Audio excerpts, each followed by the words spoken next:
All right. Good morning, Chairman Hefner, Vice Chairman Lopez, and honorable members of the committee. My name is Ammon Blair. I'm a senior fellow at the Texas Public Policy Foundation, and I am testifying in support of Senate Bill 36. My background includes being a former U.S. Border Patrol agent who served in the Rio Grande Valley sector. I also bring 22 years of the military service, where I also served on Operation Lone Star as an officer. Texas has historically confronted persistent security threats emanating from the border, ranging from illegal immigration, smugglers, insurgencies, and foreign terrorist organizations, often with minimal federal support. Today, these threats have intensified, culminating in a security crisis that necessitates immediate and decisive action. We border with Mexico, which is a failing state, and we are currently confronting a complex convergence of state and non-state threats that emanate from Mexico. Despite the dedicated efforts of the Department of Homeland Security, U.S. NORTHCOM, and the federal agencies, the current threat landscape along the southern border and throughout Texas demands more than federal presence. It requires a whole-of-society approach, one that fully leverages state legislative authority, integrates local and county law enforcement capabilities, and empowers Texas to act as a co-equal force in national defense. The necessity of a permanent state-controlled Homeland Security framework is not only a response to contemporary security challenges, but also a reaffirmation of foundational constitutional principles. Texas's ability to safeguard its citizens against transnational threats requires a security apparatus that is both proactive and independent, capable of functioning within or beyond the scope of federal assistance. Ensuring this capability demands a structured approach informed by historical precedent, legal authority, and strategic necessity. And that is why we are in support of SB 36. Mr. Brown, thank you for your testimony. Are there any questions of the witness? Yes, ma'am. Thank you, Vice Chairman. Mr. Blair, thank you for your testimony, and thank you both for being here. I did read through some of the Senate bill testimony, and is it my understanding that though we're setting this up through DPS, is that where you think we should be setting this department up through? No, ma'am, it is not. Could you tell me a little bit more about that, please? Yes, ma'am. So we did a full year-long research paper in regards to this situation, in regards to what type of apparatus would actually need in order to confront not only the 1,254 miles on the border, but also the interior. That would have to be a separate agency outside of DPS. We are grateful for DPS's actions, though valiant they may be. We are confronting foreign terrorist organizations and CC-backed adversaries or proxy warfare within the state of Texas. A law enforcement agency does not have the capability or capacity to counter foreign terrorist organizations. We see this as it stands now. DHS was not able to operationally control the southern border or maintain domain awareness. That is why Secretary of Defense Pete Hegseth was given the charge to take control of the border itself to gain operational control. It is a military function to counter foreign terrorist organizations, not just a local law enforcement. Now, we do agree that DPS needs to be fully in support of and along those lines and with them, as well as the sheriffs, all the way from bottom up down, from top down.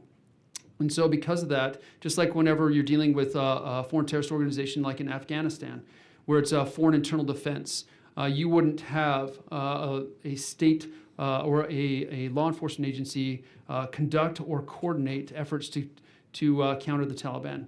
We're saying the same thing. The Mexican cartels are or they are not foreign terrorist organizations. And if they are, then we need to hit them with the exact same capabilities that we would hit the Taliban with. So then how would you set it up for Texas? Yes, ma'am. So there were 3 courses of action that we looked at when we did the research. The first one was an actual separate agency where it would be directly tied with the governor would be in direct control of that agency. And then the second one would be under the military department itself, where it would be controlled by and directed by U.S. NORTHCOM and what they're currently doing with Secretary of Defense Pete Hegseth. And then the third one, which is the one that's being present today in SB 36, would be under DPS. We see that as the last resort in terms of coordinating all lines of effort. And so if your concerns there are being effective through capability, infrastructure, et cetera, out of the 3, which one are you recommending the most? We're actually recommending the separate agency, that Okay. entirely, to control and to coordinate all these efforts. Okay, thank you very much. Thank you. Are there any other questions? Yes, sir. So I would not go out on a limb. I will tell you that I believe that they are terrorist organizations. The cartel is a terrorist organization. But you would agree with me that they're significantly or starkly different from the types of terrorist organizations which are facing in Afghanistan as far as the activity. Oh, that's a great question. Thank you, sir.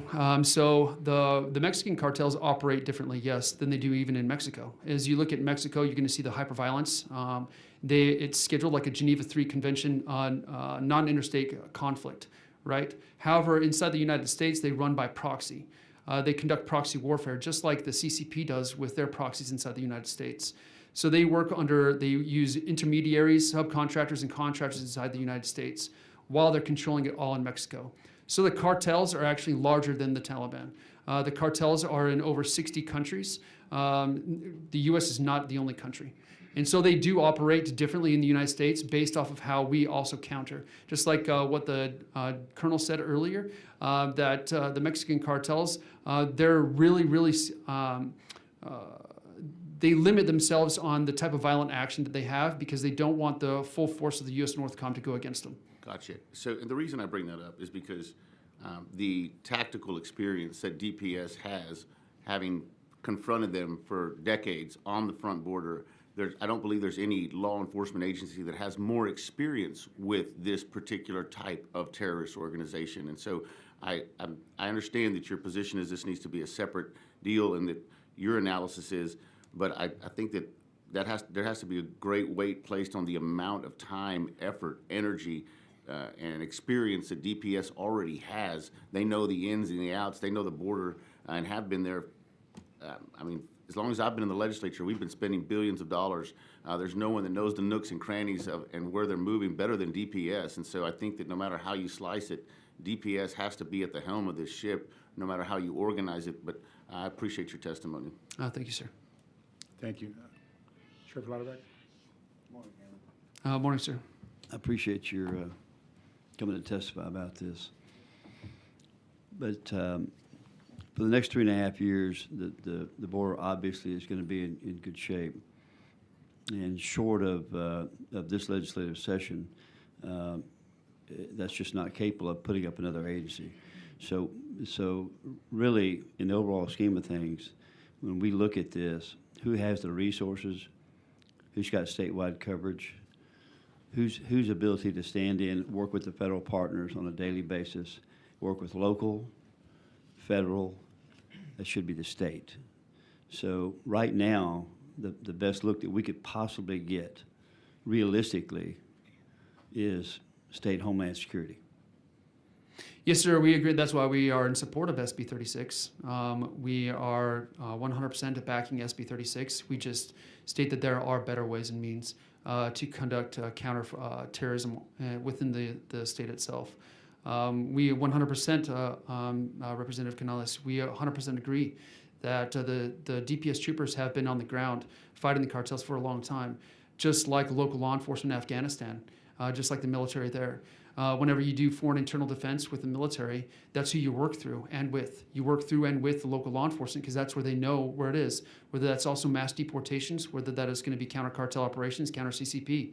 It is the local law enforcement, the state law enforcement that's going to know. However, that coordination piece in terms of coordinating all assets, whether that's U.S. NORTHCOM, whether that's our intelligence community within the national government, because it's going to take more than the assets that the state has. The state does not have the current assets or capabilities or capacity to counter all these threats all at once. Only the Department of Defense does.